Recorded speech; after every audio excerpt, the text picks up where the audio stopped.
Alright guys, I'm fixing to fry up these chicken strips. As you can see, I got my grease. I think it's hot enough.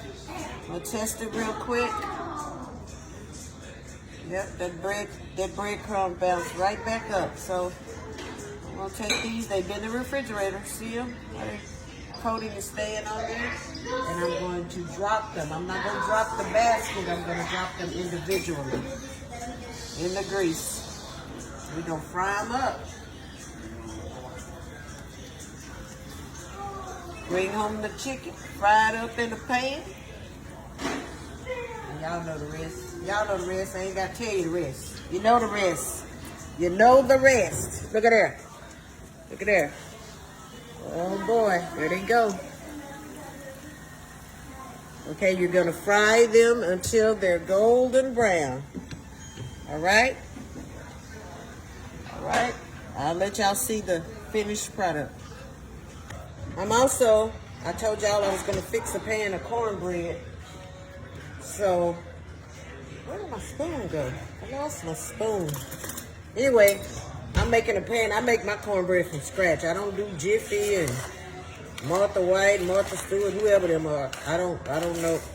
You make it like you want to make it. But I make my cornbread all the way from scratch. You can use cornmeal mix. But me, I make it straight from scratch.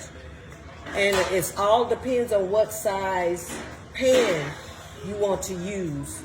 I got my grease heating up in the oven, so I'll show you later. But I got 1 cup of cornmeal, just regular cornmeal, not cornmeal mix.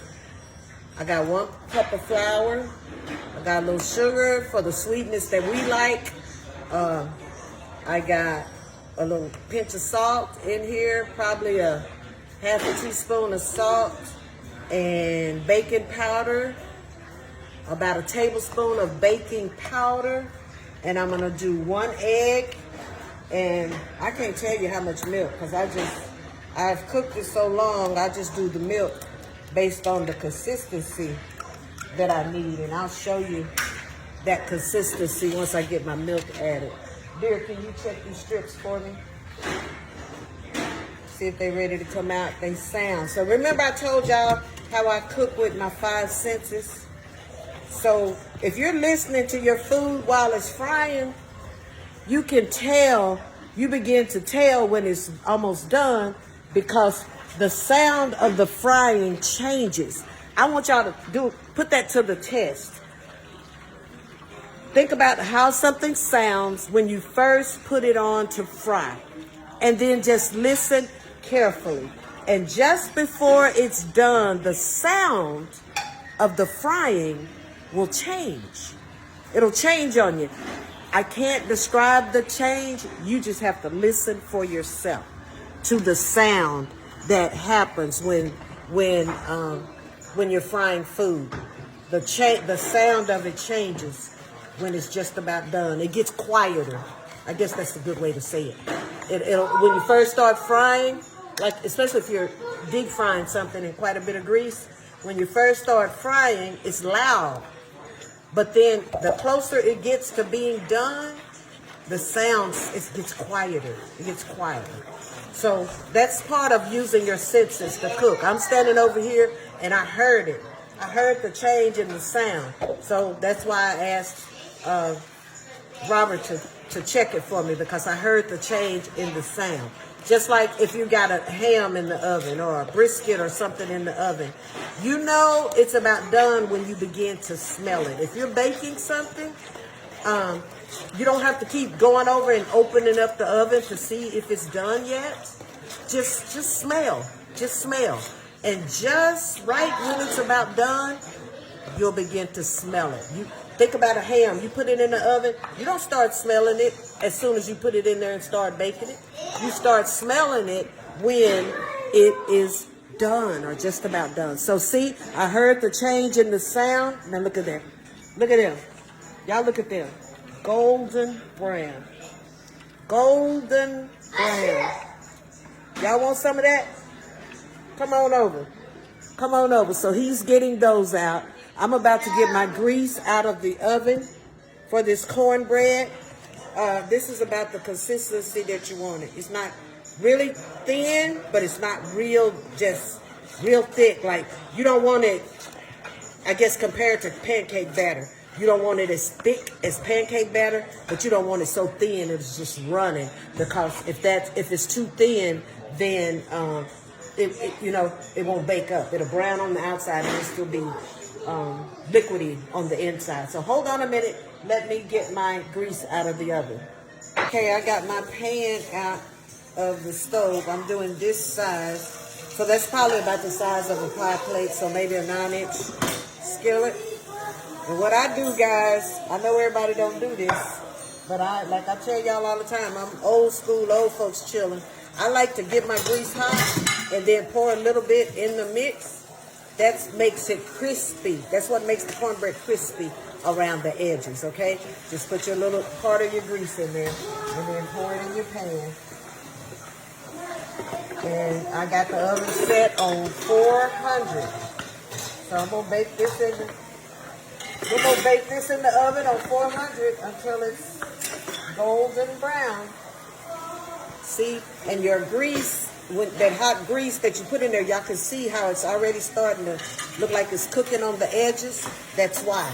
And I used my bacon grease.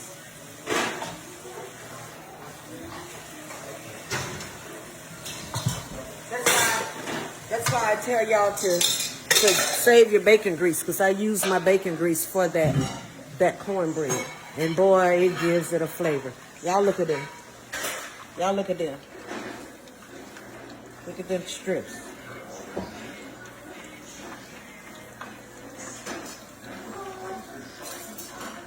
And remember what I told you earlier. You take those and they're done.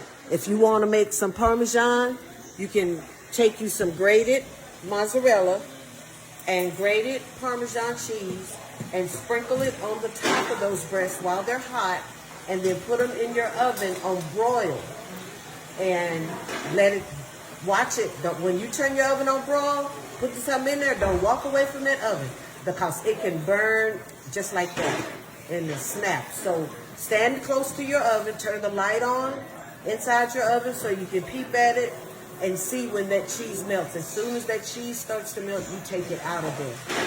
Otherwise, you're going to burn it up. And then, again, fix you some fettuccine noodles, get you some marinara sauce, and boom, bang, bing, you got chicken Parmesan. So I'll come back in just a second. I'll show y'all one more thing. Okay, I told y'all also that we're having boiled okra with the smoked neck bones and black-eyed peas. We're going to have just some plain boiled okra. I just bought a bag. Again, not advertising brand, but I just bought a bag of frozen whole okra. And I put it in a saucepan, just enough to cover it with water. And then I put a cap full of vinegar into the water. The vinegar keeps okra from being slimy. Y'all know how slimy okra can get slimy, or you can get it where it's overcooked. If you put just a cap, the cap full of vinegar in there in your water, don't take this very long to boil and be ready. For me, the tenderness I like, it'll probably be ready in about 8 to 10 minutes after it starts boiling. So there you have it, and that's going to be din. So later on, I'll come back and I'll show you guys the finished product. Gonna fix some French fries for the kids, and they're gonna have chicken strips and fries, and we're gonna call it a Sunday afternoon dinner. Hope you guys are blessed. Drop in the comments. Tell me what y'all are having today. Give me some ideas on what I could fix in the next few days. Make a meal plan for me. Drop in the comments and tell me what y'all are cooking today. All right? Be blessed.